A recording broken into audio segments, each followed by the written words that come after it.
Hi, Abraham. Yeah. Thank you for bringing me back to myself. It's the whole point. Those are perfect words. Thank you.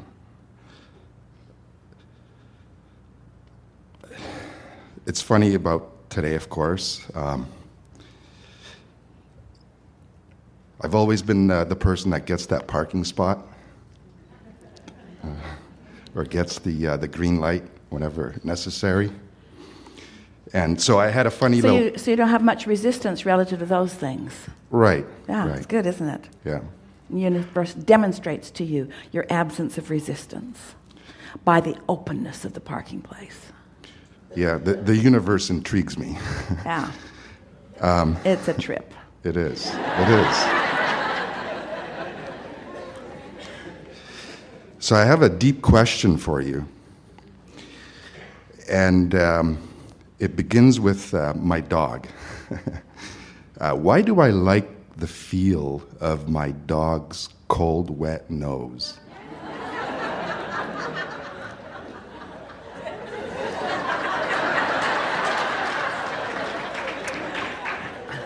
Because the pureness of your dog, the openness of your dog, the absence of resistance of your dog in the way you feel about it, puts you in a position of unconditional love. So much so that there is nothing that can get in the way of that powerful, momentous path. He represents everything that you're reaching for.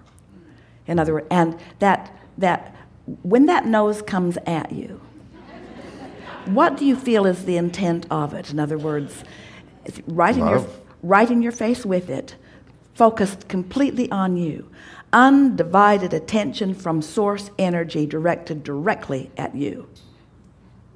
Yeah, it represents all that you know that is good.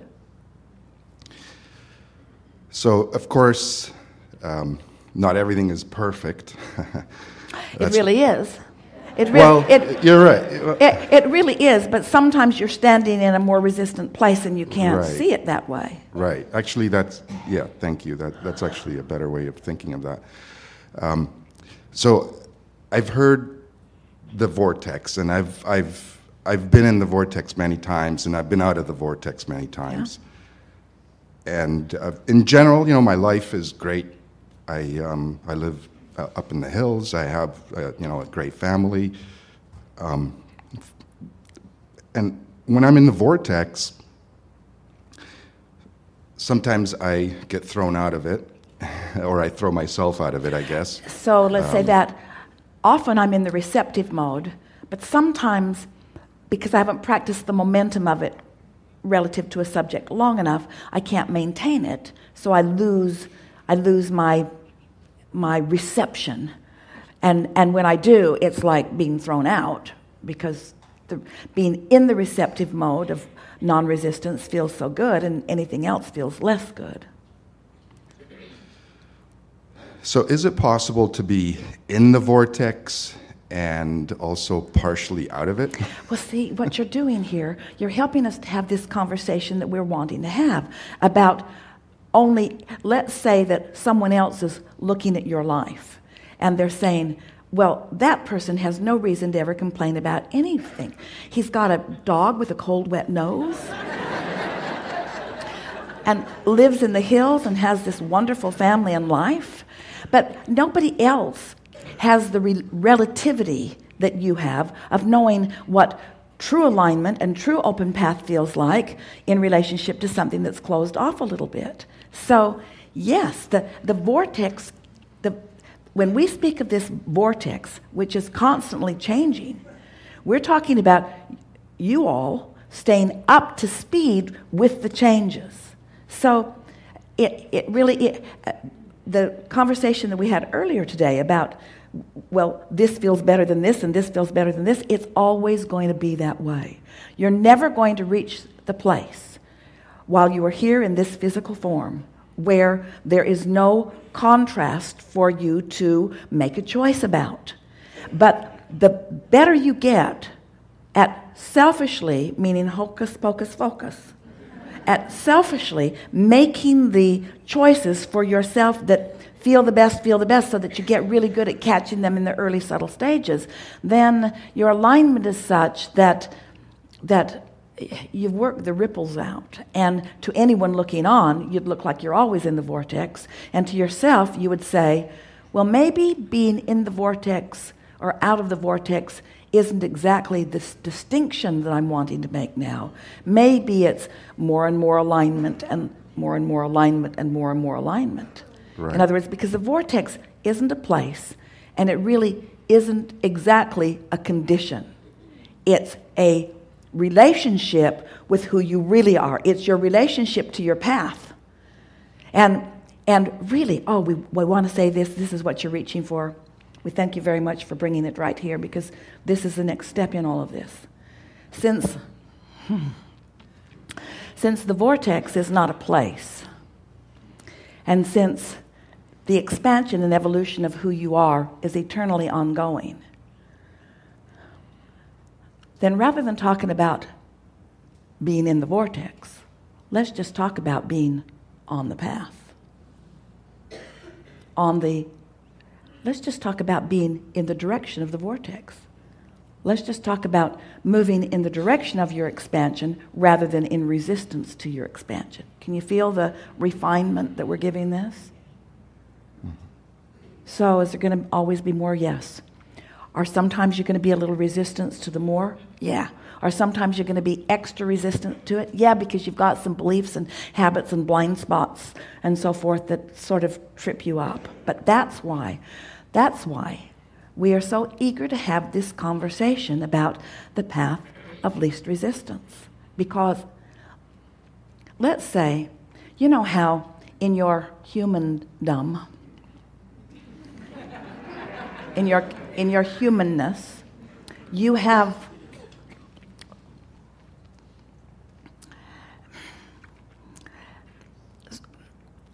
sort of mass conscious beliefs about things. So let's say that you're interacting with someone. It doesn't matter if it's a personal relationship, it doesn't matter if it's a work relationship. You're interacting with someone who is, you're just bumping up against them all the time. Bump, bump, bump, bump, bump, bump, bump, bump, bump. So there is a school of thought that says, and you might even picked up some of it in this environment, well, just look for the positive aspects. Just look for the positive aspects. Just look for the positive aspects. Ignore what you don't want and accentuate what you do want. So you do that. You ignore what you don't want and you accentuate what you do want, and bump, bump, bump, bump, bump, bump, bump, bump, bump, bump, because you don't control anybody else's reality. And so we want to ask you, is walking with this person your path of least resistance?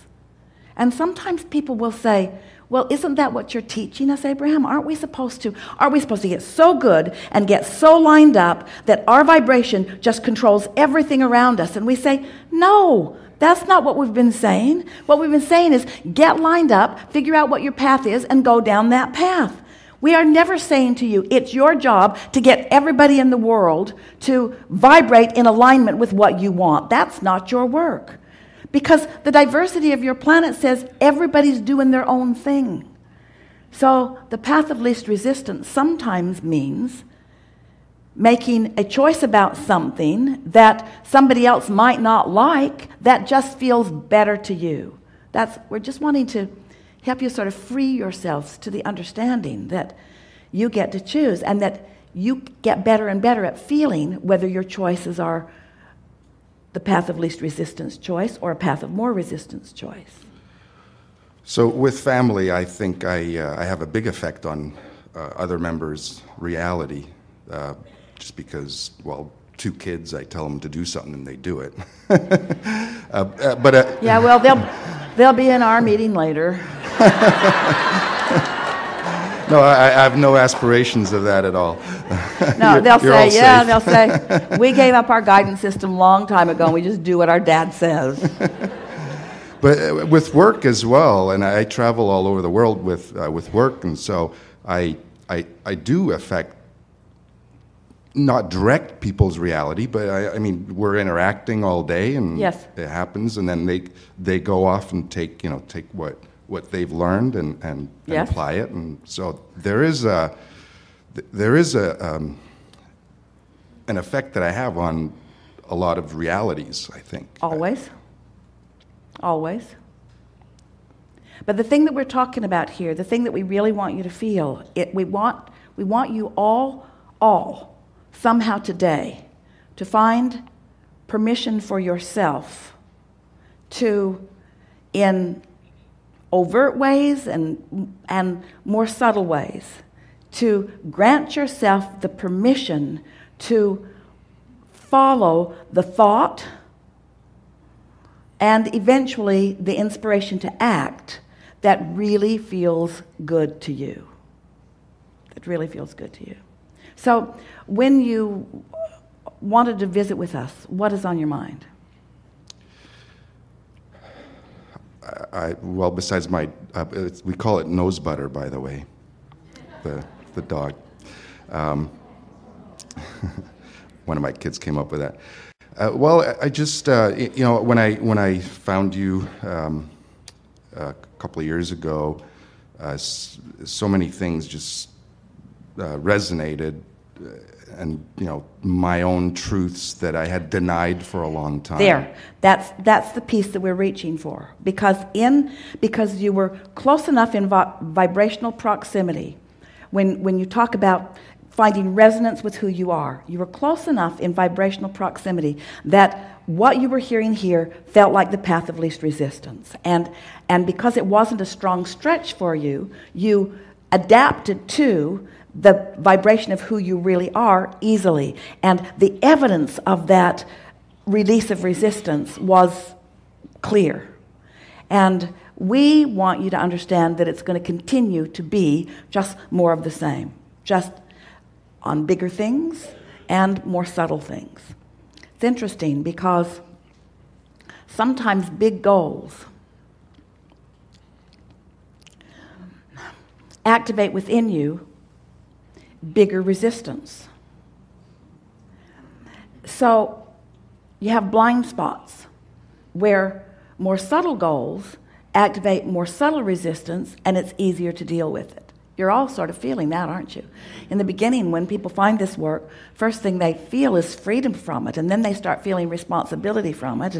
And so people will say, is it normal for all hell to break loose in my life once I begin this work? And we say, yes, because you're getting more focused on who you really are and what you want. So your relationship to that becomes more obvious to you. Your own guidance system sort of kicks in so that you can feel whether you're following your path of least resistance or not. But the thing that so often we want to convey, especially to you, is that your intentions are so well in place that now putting emphasis on really feeling your way along the path is the piece that is going to be the most satisfying to you. We said to Esther recently, you've collected enough data to keep yourself busy for 20 or 30 lifetimes. This is no longer the data collection phase of your life. This is the feeling the subtleties of your alignment or not phase, so that you can watch the universe yielding to you in endless transforming experiences. In other words, you said the words and we want to say them back to you in a stronger way. It's time for you to really come into your own. Really come into your own. And most of you are a little too modest and a little too humble to really come into your own. You've got this sort of resistance thing about you and makes us want to shout to you. You are the energy that creates worlds. You came with such passion and intention. Don't hold back. Yeah. Thank you. Yeah.